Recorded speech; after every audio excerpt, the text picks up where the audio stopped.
नमस्कार साथियों, मैं आपका दोस्त विभोर मोतला स्वागत करता हूं आपका अपने YouTube channel vital knowledge academy पर।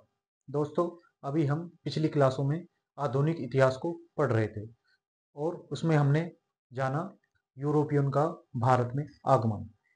इस दौरान हमने सबसे पहले पुर्तगालियों को पढ़ा और उसके बाद ब्रिटिशर्स को पढ़ा। आज हम एक तीसरी कंपनी के बारे में जानेंगे जो थी डच ईस्ट इंडिया कंपनी, जो जिसको हम हॉलैंड या नीदरलैंड के नाम से भी जानते हैं।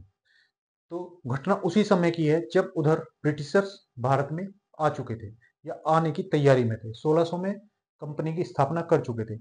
उसी समय एक और देश की कंपनी भारत में व्यापार करने के लिए आ चुकी थी। उसका नाम था डच, यानी हॉलैंड वासी। अगर हम जाने कि सबसे पहले पहला डच यात्री जो भारत आया, उसका नाम था कॉर्नलिस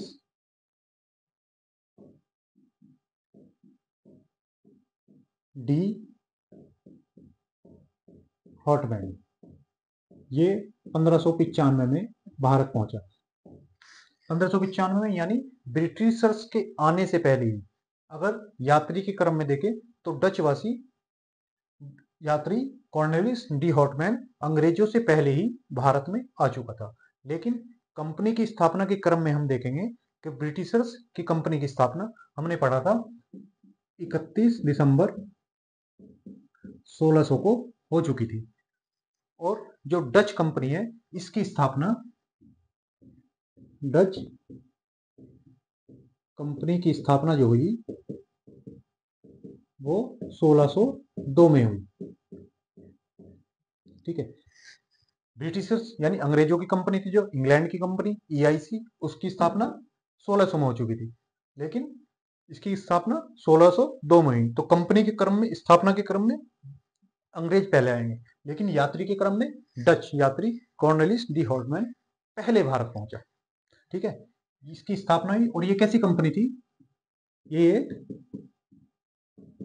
सरकारी कंपनी थी। यहां पर एक बात जानने की है कि जितनी भी कंपनियां भारत में आई हैं वो सब कैसी थी? सरकारी कंपनियां थी। सिर्फ ब्रिटेन की कंपनी ईआईसी को छोड़कर सारी कंपनियां जो थी वो सरकारी कंपनी थी और ब्रिटिश जो कंपनी थी वो प्राइवेट कंपनी थी। तो ये बहुत बड़ा अंतर था भारत में सफलता में और असफलता के बीच। जो सबसे बड़ा कारण था वो था सरकारी कंपनी और प्राइवेट कंपनी होना।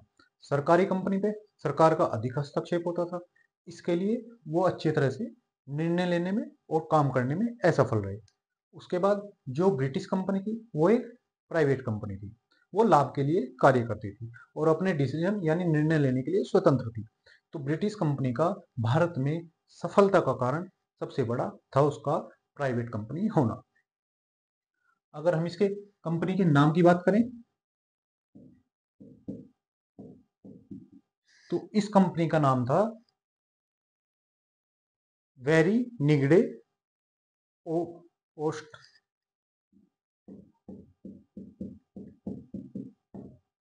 और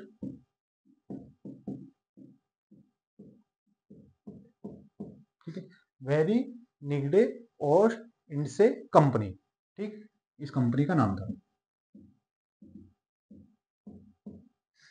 तो 1595 में यात्री आया, उसके बाद 1602 में कंपनी की स्थापना हुई। कंपनी कैसी हुई? सरकारी कंपनी हुई। अगर डचों की बात करें तो डचों का जो मुख्य रुचि थी, डचों की जो मुख्य रुचि थी वो किसमें थी? इंडोनेशिया में। डचों की मुख्य रुचि इंडोनेशिया में।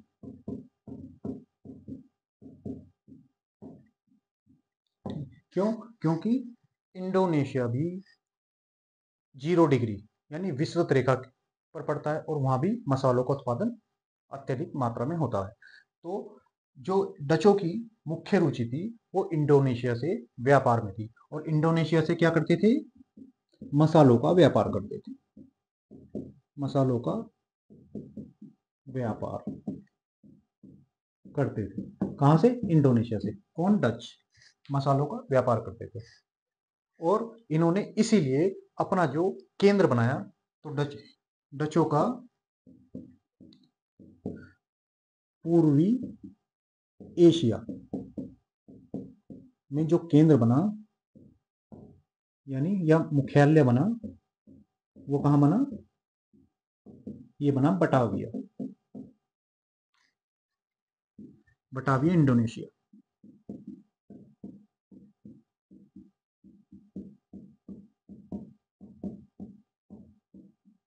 ठीक है, इन्होंने अपना पूर्वी एशिया में व्यापारिक जो केंद्र बनाया, या अपना जो पूर्वी एशिया में मुख्यालय बनाया, वो बनाया बटाविया इंडोनेशिया को।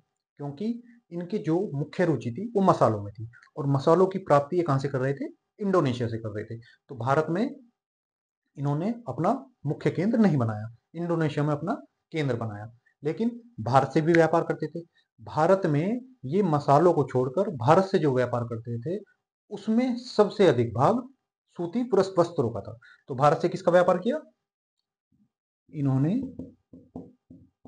भारत से सूती वस्त्रों का व्यापार किया, सूती वस्त्रों के व्यापार पर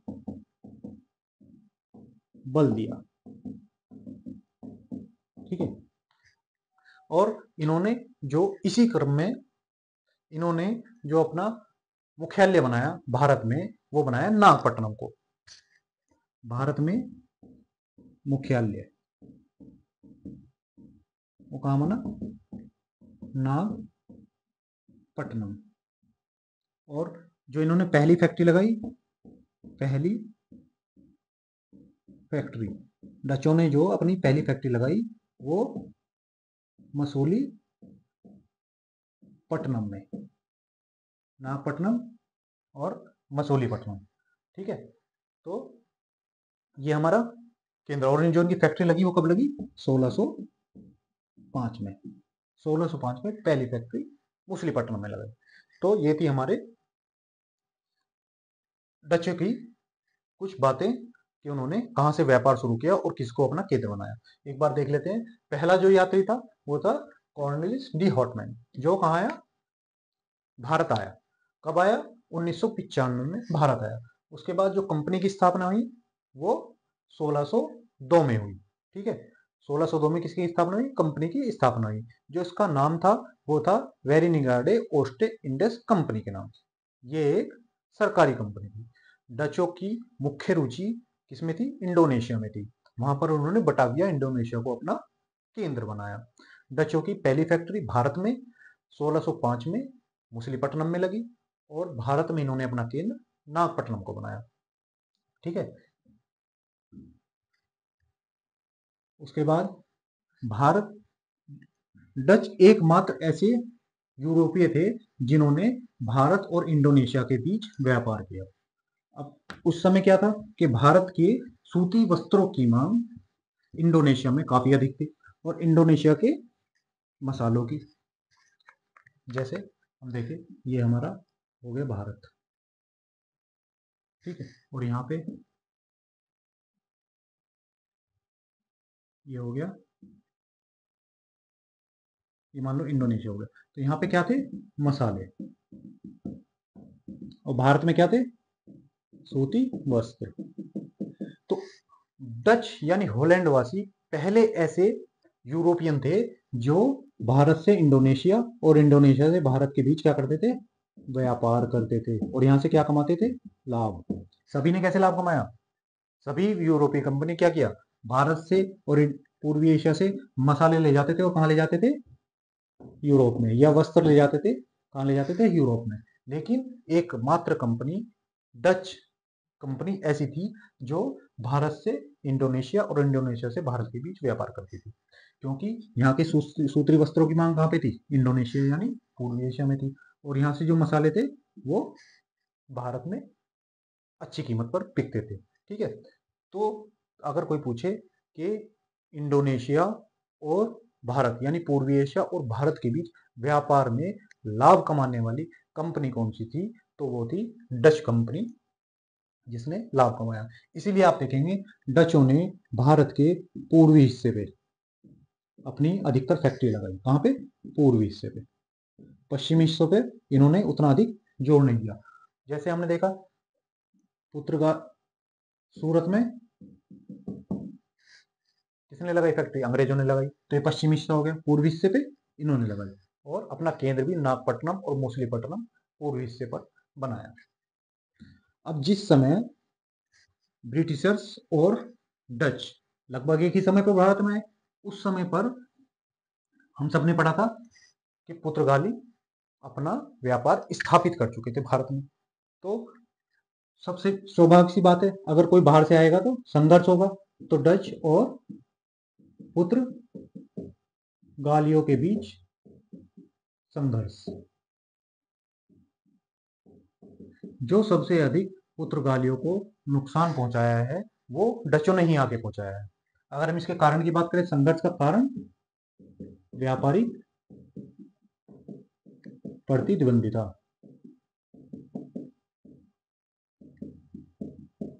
ठीक है, व्यापारिक प्रतिद्वंदिता दोनों के बीच, पुर्तगालियों के और डचों के बीच। तो अगर इस क्रम में देखें तो सबसे पहले अगर हम पढ़ेंगे तो पढ़ेंगे बंटम का युद्ध। किसके बीच हुआ? डच और वर्सेस पुर्तगाली। ठीक है, बंटम कहां पे है? बंटम इंडोनेशिया। बंटम इंडोनेशिया का युद्ध हुआ डचों और पुर्तगालियों के बीच, जिसमें कौन विजयी रहे? डच विजयी, और इन्होंने यहां पर अधिकार कर लिया। तो पहली हार डचों ने पुर्तगालियों को दी बंटम के युद्ध में। अगर कोई पूछे बंटम का युद्ध किससे संबंधित है, तो डच और पुर्तगालियों के बीच। कहां पे है बंटम? इंडोनेशिया में। दूसरा, डचों ने पुर्तगालियों से जकार्ता छीन लिया। ठीक है, अब क्या हो रहा था? पुर्तगाली धीरे धीरे, वो डच कंपनी धीरे धीरे पुर्तगालियों के व्यापार पर अधिकार कर रही थी। उस क्रम में पुर्तगालियों ने से डच कंपनी ने सबसे पहले जो चीज छीनी वो थी इंडोनेशिया, और इंडोनेशिया में जकार्ता, जिसे हम राजधानी के रूप में जानते हैं। ठीक है, उसके बाद धीरे धीरे भारत की तरफ, भारत में भी इनका संघर्ष शुरू हो चुका था। तो 1639 में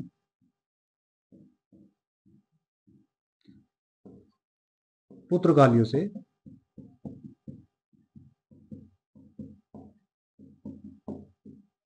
गोवा छीना। मतलब गोवा के बारे में हमने क्या जानते हैं कि गोवा पर पुर्तगालियों का अधिकार रहा, लेकिन 1639 में डच कंपनी ने पुर्तगालियों से गोवा को भी छीन लिया। बाद में संधि के द्वारा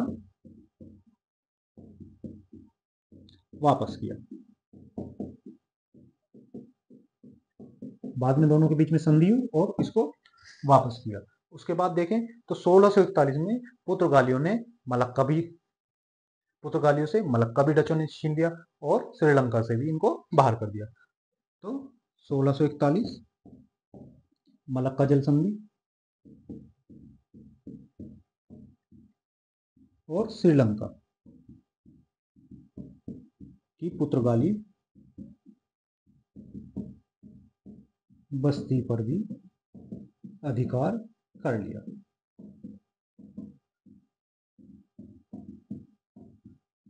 ठीक है, इस समय तक क्या हुआ? पुर्तगाली के जितने भी मुख्य केंद्र थे उन्हें सबसे ज्यादा नुकसान किसने पहुंचाया? डचों ने। सबसे पहले बंटम का युद्ध हुआ, उसमें पुर्तगालियों को हराया। उसके बाद जकार्ता भी इनसे छीन लिया, पुर्तगालियों को गोवा छीन लिया, संधि के बाद उनको वापस किया अपनी शर्तों पर। 1641 में मलक्का जल संधि पर अधिकार किया, और श्रीलंका में पुर्तगाली बस्ती को भी उखाड़कर वहां से बाहर कर दिया।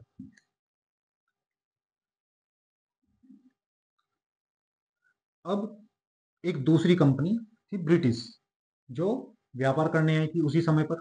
तो अगर डचों के पतन देखें, डचों का पतन, तो डचों के पतन का कारण क्या रहा? डचों के पतन का कारण रहा डचों का अंग्रेजों से प्रतिद्वंदिता, व्यापारिक प्रतिद्वंदिता, और उसके बाद बंगाल में हस्तक्षेप। तो उसके बाद क्या हुआ, युद्ध हुआ, किसका, डचों का और अंग्रेजों का, जिसको कहते हैं बेदरा का युद्ध। किसके बीच हुआ, अंग्रेज वर्सेस डच। ये कैसे हुआ, जब हम बंगाल में पढ़ेंगे, बंगाल पढ़ेंगे तो इसके बारे में हम विस्तार से जानेंगे, क्योंकि ये युद्ध हुआ 1759 में। कब हुआ, 1759 में बेदरा का युद्ध हुआ। और हम जानते हैं कि 1757 में प्लासी का युद्ध हो चुका था। बंगाल पर लगभग शिकंजा अपना अंग्रेज टाइट कर चुके थे। उसी समय जो बंगाल का नवाब था मीर जाफर, जिसे अंग्रेजों ने ही बनाया था, वो डचों से मदद करता है, डचों की मदद करता है और डचों से मदद लेता है। इससे अंग्रेज नाराज हो जाते हैं और क्या करते हैं, डचों के खिलाफ युद्ध कर देते हैं। तो तब होता है बेदरा का युद्ध। और इसका निर्णय क्या हुआ, निर्णय डचों की हार, और भारत से इनका व्यापार लगभग खत्म हो गया और ये भारत से बाहर हो गए।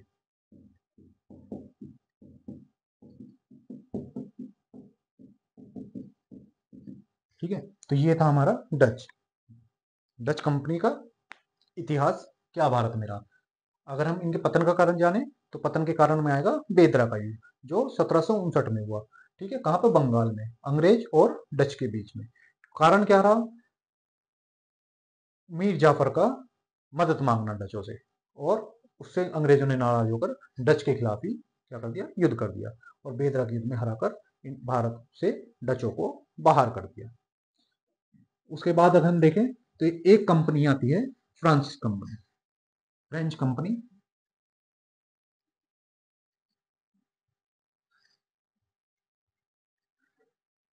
इसके बाद में हम देखेंगे फ्रांसीसी ईस्ट इंडिया कंपनी।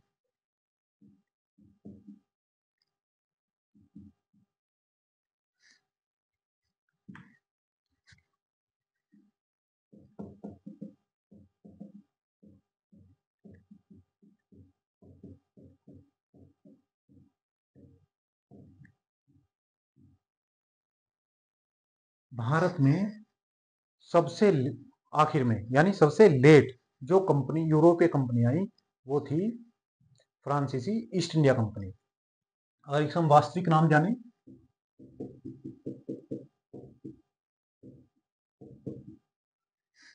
कंपनी का वास्तविक नाम,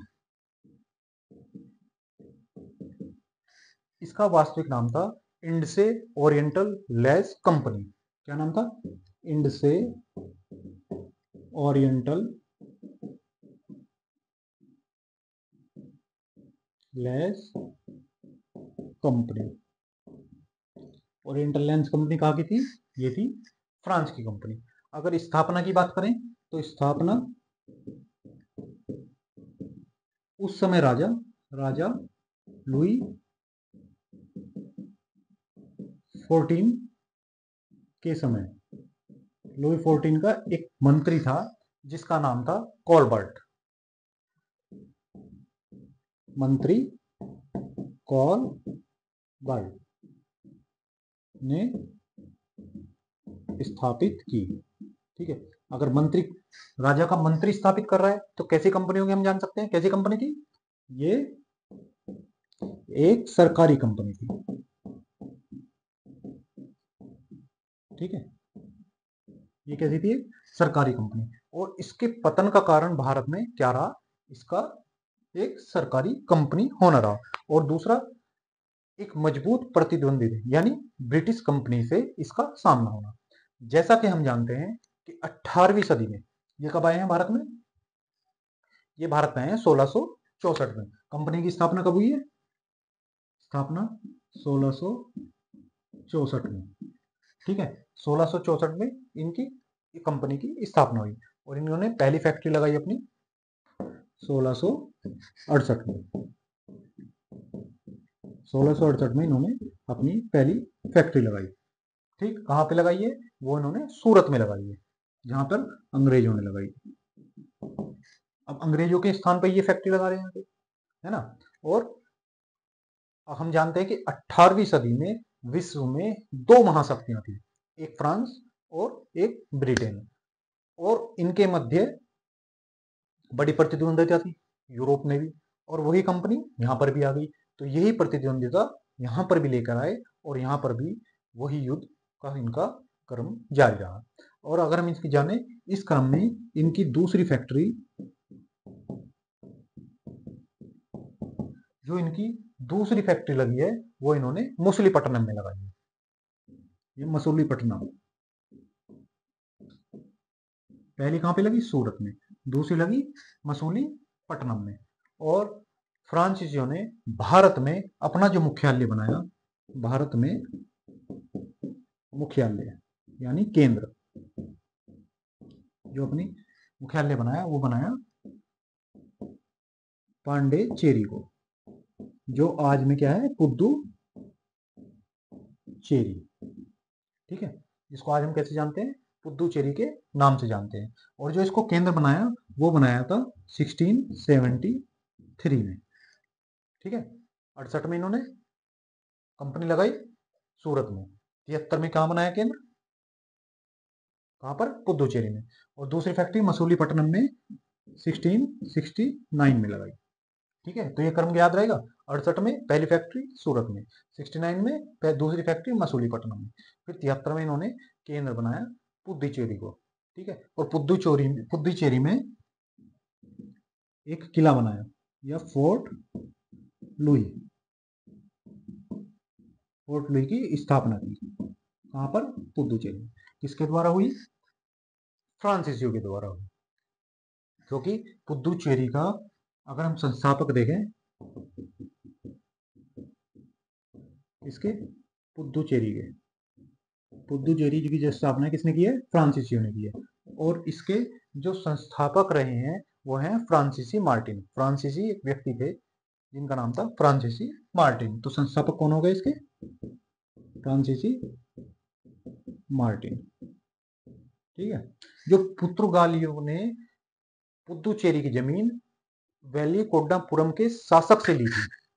ठीक है, और इन्होंने इसकी स्थापना की थी। जो इस कंपनी के मुख्य संस्थापक के बारे में जाने, फ्रांसीसी कंपनी के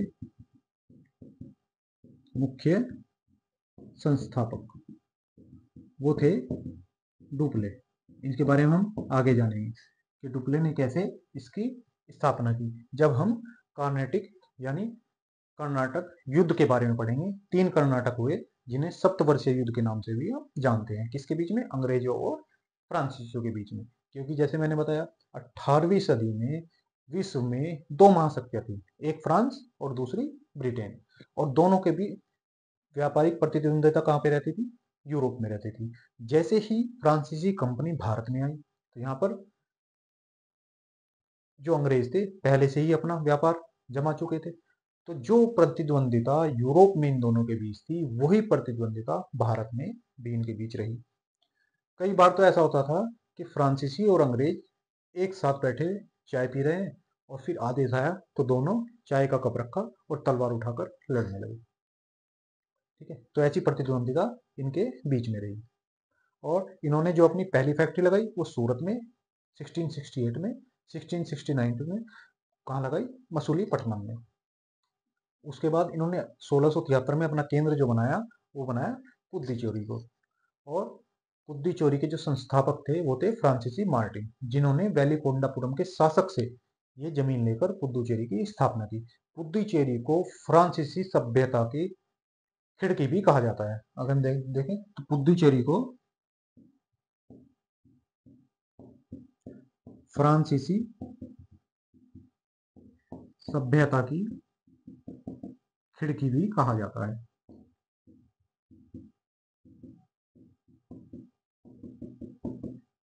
अगर आज भी हम पुद्दुचेरी जाएंगे तो वहां पर हमें फ्रांसीसी कल्चर देखने को मिल जाएगा।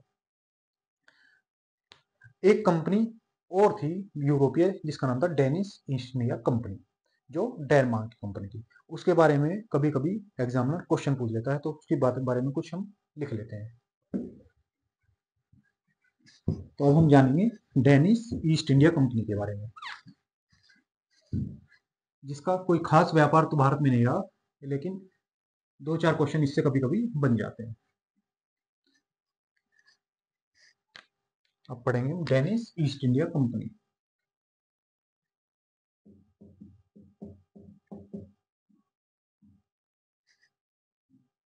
डेनमार्क की कंपनी थी।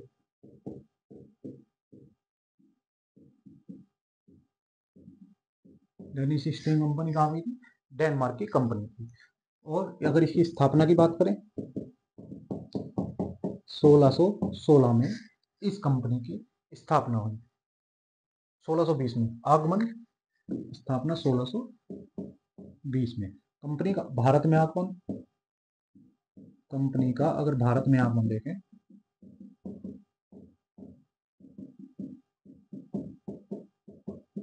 ठीक है, कंपनी भारत में आई। और इनका केंद्र जो बना, पहला केंद्र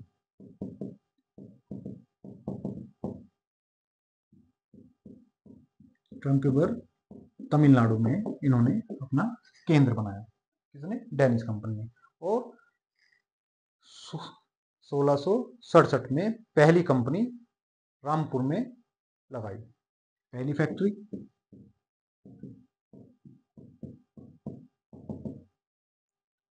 1667 रामपुर,